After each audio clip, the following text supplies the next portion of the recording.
What is going on, my future meta millionaires? It is your boy Terry Stonkers, and welcome to the channel, baby. Buy the dip. And here we got baby Bella. She is going to be our good luck charm going into 2022. Just bring y'all a quick update. Bella is healthy, strong. She's doing great. Say hi to everyone. Say hi. Say hi to everyone, Bella. This is our little baby girl. She's doing great. She's very playful. She'll like to attack.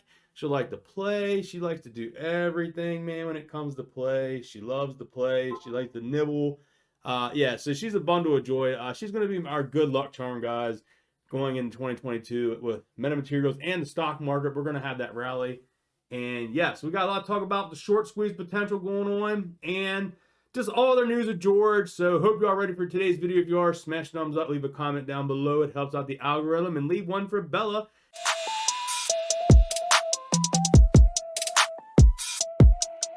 All right, so here we are on metamaterial news, and they got the post up here. Here it says, claim on Reddit states that Dividend will create short squeeze in January for the stock since the company provided a preferred share dividend. If a company provides a preferred share dividend, a short potential then has to pay out the dividend. It has the link here to that original short squeeze article, but we're going to view it here. Here you can see MMAT dividend will cause a gamma squeeze. Last year, Meta and Torts announced the preferred dividend automatically locking in shorts for a margin call. MMAT is expected to pay out their dividend in January. All short positions will be margin called and required to pay back stock/dividend once the dividend is distributed. The CEO states an estimate of the dividend range from 1 to 20 and even higher. If you purchased the preferred dividend MMTLP, you are eligible for the dividend payout. If we go over here, it says update 1. The bears are closing out their put positions. The majority of the remaining options holder hold bullish positions based on the calls and put ratio. Susquehanna has 900,000 calls to 1.3 million puts. Citadel has 570,000 calls versus 150K puts. 0.72 and Jeffries have closed their put positions. And here's this article that was on the short squeeze part of Reddit, and this was reposted back on the metamaterials, and it was a little vulgar to show, but this is a more edited, clean version, the PC version. The little metal robot dancer that could, Revenge of the Gamma Swarm, January 21st, 2022 PC version. Here it talks about regarding confusion over the T35 January versus the February squeeze. MMAT1 options expire January 21st, 2021. Buying and exercising these would cause an MMAT squeeze hypothetically, and the squeeze itself would happen 35 days after January 21st, 2021. Now, I have talked a lot on this channel about those MMAT1 options. I got a lot of videos. If you just go under my channel and search, and probably MMAT1 options or just MMAT options, you'll probably see videos that I have covered on that. I can vouch that fidelity. You can buy MMAT1 options and you can call them up to exercise them. You get your 50 shares of MMAT, you get your 100 shares of MMTLP. Now here's going back to clock a little bit, talking about overstock. The more digging I think me and Pigeon did on this here, not saying that the overstock can't happen. The overstock situation was a little different.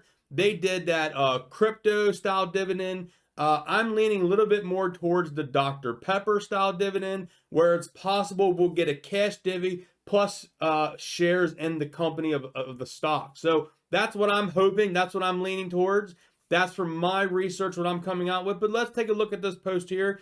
It says the CEO of Overstock did the same thing by giving out a preferred share dividend and locking in the shorts. Like we said, the one thing we know is that this was a crypto dividend. On October 7, 2021, MetaMaterials preferred dividend appeared on multiple trading platforms with the dollar value. Short positions pre-merger are required to buy back the preferred share dividend. An example for this is OSTK. OSTK issued the preferred dividend value amount on May 22nd, 2020, and the short positions were forced to buy back the dividend, which squeezed the stock and the preferred dividend. The stock squeezed from $3 to $120, and the preferred dividend ran from $8 to $80. Since the company did not make an official announcement about the value of MMTLP, the preferred shares are irrelevant at this time. So basically, you can see that the MMTLP trading $1.40, $1.50. That doesn't matter. That has been stated here that we know that once they officially announce a dividend, MMTLP will not be traded. So we'll be waiting on that. Quick update here too. They got a lot of great stuff over here. Kind of summing everything up, making it nice. You see these stupid lawsuits out here from this lawyer here. Here's all the companies. I mean, guys, they have lawsuits against Facebook, Tencent, Viacom. I mean, you can see Facebook, Zillow. I mean, come on, man. You can see Peloton there, Playtika. And here you can see the cases rarely precede the trial of the cases filed from 1997 to 2016, according to the Cornerstone. 48% have been settled, 42% have been dismissed, and 10% are continuing. Overall, less than 1% of filings have reached a trial verdict. So if you're seeing that FUD out there, don't let it get to you. You know, it's a lot of that going on. Don't worry with it. Let's see here. We're talking about here, we're trying to get MetaMaterials here. News is saying, can we get to $3 for the Santa Claus rally? That'd be pretty cool. We got like 2 days left here in trading. Can we make this happen? We will see. Today, speaking of that, our stock did go up a little over 2.5%. We're at $2.71. It is possible. I'm not getting my hopes up on it, but it is possible. All right, so if you saw this article out earlier about the Tom Welch early warning press release, I was a little confused about it. One of my buddies shared this to me, buddy William. He shared this to me. I kind of briefed the article because I was at work.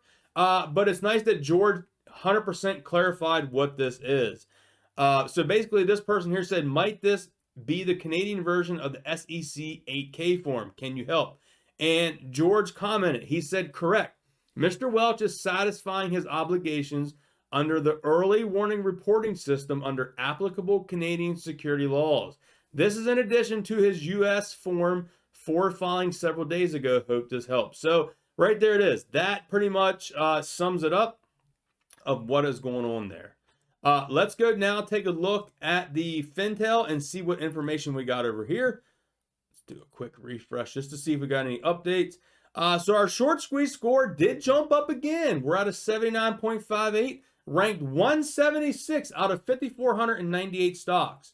We can see here the short shares that are available at this leading prime brokerage is only 10,000. They really don't have much more they can short. But I'll tell you what, this here is what I like to see. The short borrower fee, guys, has went up to 3.21. That's a good jump. I like seeing those percent jumps. We went from like 1.8 to 3.2. So I like seeing that. That means the stock now is getting harder to get a hold of. What that means, it's costing a little bit more for them to short the stock. I love seeing that. Let's go out here and take a look. Whoa. Okay, something cannot be right because I don't think I've ever seen this low of a number. Is the shorts not shorting us anymore? What's going on here? But we can see the FINRA short volume ratio, which is the dark pools. This is, I don't even know the last time I could see 20.66% in the ratio. Wow. I must say I'm a little shocked. I'm just used to seeing, as you can see, there was a 35 and that was pretty low, but usually it's 40s, 50s, and possibly sometimes in the 60s. But the drop down to the 20s, that could be a good sign. Now, I don't want them to give us false hope of saying, hey, we're going to cut back for this day and start loading up the shorts the next day. I believe Smokey covered in his video that SSR, the short sale restriction list. So maybe that's why the short volume ratio was low. I think he covered that in his other video last night. So I think through yesterday and today, we are on the SSR list. He did a great breakdown of what the SSR is. And if we get out here, they do not have the total of the aggregate short volume ratio. So there you can see, I know he talked about there is ways they can still go and short the stock. So, you know, there's always ways around it, but here you can see it makes a huge difference. Like you're talking like 33%, well, 66% less because this was almost 60% and now we're down to 20%. So that's 2/3 less shorting. You know what I mean? We only got shorted today 1/3 compared to what we usually get shorted. So that helped our stock grow a little bit actually, which is pretty nice to see. I know it's going to take a long road back, but you know, 2% here, 3% there, you know, it all adds up over time. As long as we don't see these big drops, I'm still bullish. I still think a lot of it's here going to have this Santa Claus rally. And I think our stock's really going to depend on this dividend. I really have a strong feeling that the divvy is going to be like make or break for this immediate near future. Now, long term, metamaterials, you have nothing to worry about. If you got that 3 to 5 year time horizon, this dividend will all blow over. But probably for this next, you know, 3 to 6 months, the divvy is going to determine a lot of the stock price, because a lot of us retail had that sentiment that we're getting a cash divvy, we're going to reinvest it back in Meta. If we don't get the cash divvy, it's going to be a little stinging. So either way, like I said, I trust George. I'm putting my whole trust in George in this. Like I said, that man is smart. He knows what he's doing. He's going to do what's best for the shareholders, and that's why I got in George We Trust back there, because I'm trusting in George. So hope you all enjoyed today's video. If you did, smash thumbs up, leave a comment down below. It helps out the algorithm. And I'll catch you on the next video, guys. Peace.